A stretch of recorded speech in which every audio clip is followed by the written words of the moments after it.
Wherever you go, whatever you do, throw a little at it. Omax, Vest and Briefs. சட்டமன்ற தேர்தல் தொடர்பாக அங்கீகரிக்கப்பட்ட அரசியல் கட்சிகளின் பிரதிநிதிகளுடன் சென்னை தலைமை செயலகத்தில் தமிழக தலைமை தேர்தல் அதிகாரி அர்ச்சனா பட்நாயக் ஆலோசனை நடத்தி வருகிறார். இது தொடர்பான கூடுதல் தகவல்களை தலைமை செய்தியாளர் விக்னேஷ் வழங்க கேட்கலாம். விக்னேஷ் வணக்கம். இந்த ஆலோசனையில என்னென்ன விவரங்கள் பேசப்பட இருக்கு, இதனுடைய முக்கியத்துவம் என்ன விவரம்? வணக்கம். இந்திய தேர்தல் ஆணையம் நேற்றைய தினம் வெளியிட்ட அந்த தேதி அறிவிப்பின் அடிப்படையில் அப்போதிலிருந்தே தமிழகத்தில் தேர்தல் நடத்தை விதிமுறைகள் அமலுக்கு வந்திருக்கின்றன.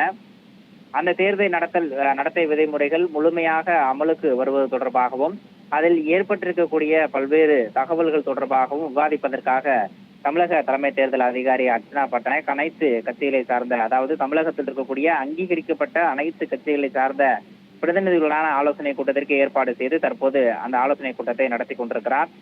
தமிழகத்தில் அதிமுக, திமுக, தேமுதிக, விசிக, நாம் தமிழர் மட்டுமல்லாது தேசிய கட்சிகளாக இருக்கக்கூடிய பாஜக, காங்கிரஸ், ஆம் ஆத்மி, திரிணாமுல் காங்கிரஸ் உள்ளிட்ட பல்வேறு கட்சிகளை சார்ந்த பிரதிநிதிகள் இந்த ஆலோசனை கூட்டத்தில் கலந்து கொண்டிருக்கிறார்கள். ஒவ்வொரு அரசியல் கட்சியை சார்ந்த பிரதிநிதிகளுக்கும் தலா 10 நிமிடங்கள் ஒதுக்கப்பட்டிருக்கிறது. அந்த நிமிடங்களின் போது இந்த தேர்தல் நடத்தை விதிமுறைகளில் தற்போது இருக்கக்கூடிய சிரமங்கள் தொடர்பாகவும் வேட்பாளர்கள் வேட்புமனு தாக்கல் தொடங்கி பிரச்சாரம், பொதுக்கூட்டம் உள்ளிட்ட அனைத்து நடைமுறைகளுக்கான அனுமதி பெறுவது தொடர்பாகவும் அதில் இருக்கக்கூடிய நடைமுறை சிக்கல்கள் தொடர்பாகவும் தங்களுடைய கோரிக்கைகளையும் பரிந்துரைகளையும் தற்போது வழங்கி கொண்டிருக்கிறார்கள். தமிழக தலைமை தேர்தல் அதிகாரியை பொறுத்தவரையில் நடைபெற இருக்கக்கூடிய சட்டமன்ற தேர்தல் நியாயமான முறையிலும் ஜனநாயக ரீதியிலும் அனைத்து விதமான ஒருங்கிணைப்பு பணியை மேற்கொள்வதற்கும் அனைத்து விதமான இந்த தேர்தல் பணிகளுக்கும் முழு ஒத்துழைப்பையும் வழங்குவதாக ஒரு உறுதி அளித்திருக்கிறார். அதன் அடிப்படையில் வாக்குச்சாவடி மையங்கள், வாக்குச்சாவடியினுடைய முகவர்கள், வாக்காளர்களுக்கு செய்யப்பட்டிருக்கக்கூடிய ஏற்பாடுகள், அவர்கள் எந்த விதமான சிரமமும் இன்றி தங்களுடைய வாக்குகளை செலுத்துவதற்கான முன்னேற்பாடுகள் தொடர்பாக தமிழகத்தினுடைய தலைமை தேர்தல் அதிகாரியாக இருக்கக்கூடிய அர்ச்சனா பட்நாயக் தற்போது அரசியல் கட்சி பிரதிநிதிகளிடம் விளக்கமாகவும் விரிவாகவும் தெளிவுபடுத்திக் கொண்டிருக்கிறார். அதில் இருக்கக்கூடிய சந்தேகங்கள், அது மட்டுமல்லாமல் தமிழகத்தில் மிகப்பெரிய பிரச்சனையாக இருக்கக்கூடிய இந்த பணப்பட்டுவாடாவை தடுப்பதற்கு கூடுதல் நடவடிக்கைகளை மேற்கொள்ள வேண்டும் என இந்த கூட்டத்தில் கலந்து கொண்டிருக்கக்கூடிய அங்கீகரிக்கப்பட்ட அரசியல் கட்சிகளுடைய பிரதிநிதிகள் வலியுறுத்தி கொண்டிருக்கிறார்கள். வாக்காளர்களுக்கு பணப்பட்டுவாடா மட்டுமல்லாது பரிசு பொருட்கள் விநியோகத்தையும் முற்றிலுமாக தடுத்து நிறுத்துவதற்கு கூடுதலான பறக்கும் படைகளை நியமிக்க வேண்டும் எனவும், இந்த சோதனை எனும் பெயரில் மக்களை துன்புறுத்தக்கூடிய வகையிலோ, அவர்களுக்கு தொல்லை கொடுக்கக்கூடிய வகையிலோ, இடையூறை ஏற்படுத்தக்கூடிய வகையிலோ அதிகாரிகள் செயல்படுவதை தடுத்து நிறுத்த வேண்டும் என்ற ஒரு கோரிக்கையும் அரசியல் கட்சி சார்பில் விடுக்கப்பட்டிருக்கிறது.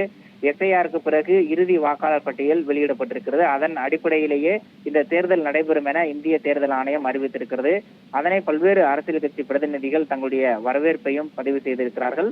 அதன் அடிப்படையில் இந்த தேர்தல் நியாயமான முறையிலும் ஜனநாயக ரீதியிலும் சுதந்திரமான முறையிலும் வாக்காளர்கள் அனைவரும் தங்களுடைய வாக்கை, ஜனநாயக கடமையான வாக்கை செலுத்துவதற்கு அனைத்து விதமான முன்னேற்பாடுகளும் தயார் நிலையில் இருப்பதாக தலைமை தேர்தல் அதிகாரி தெரிவித்திருக்கிறார்.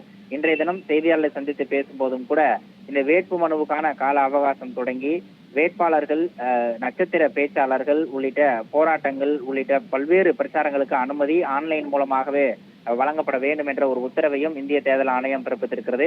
அவ்வாறு பெறக்கூடிய அனுமதி, அதில் இருக்கக்கூடிய நடைமுறை சிக்கல்கள் தொடர்பாகவும் தங்களுடைய சந்தேகங்களுக்கு முழுமையான பதிலளிக்கவும் தயாராக இருப்பதாக தமிழக தலைமை தேர்தல் அதிகாரி அர்ச்சனா பட்நாயக் அறிவித்திருக்கிறார். இந்த ஆலோசனை கூட்டத்திற்கு பிறகு செய்தியாளர் சந்திப்புக்கும் ஏற்பாடு செய்யப்பட்டிருக்கிறது. கட்சி சார்பில் விடுக்கப்பட்டிருக்கக்கூடிய கோரிக்கைகள், பரிந்துரைகள் தொடர்பாக அந்தந்த அரசியல் கட்சி சார்பில் பங்கேற்றிருக்கக்கூடிய பிரதிநிதிகள் செய்தியாளர்களை சந்தித்து விளக்க இருக்கிறார்கள். ராகப்பிரியா, விவரங்களுக்கு நன்றி விக்னேஷ்.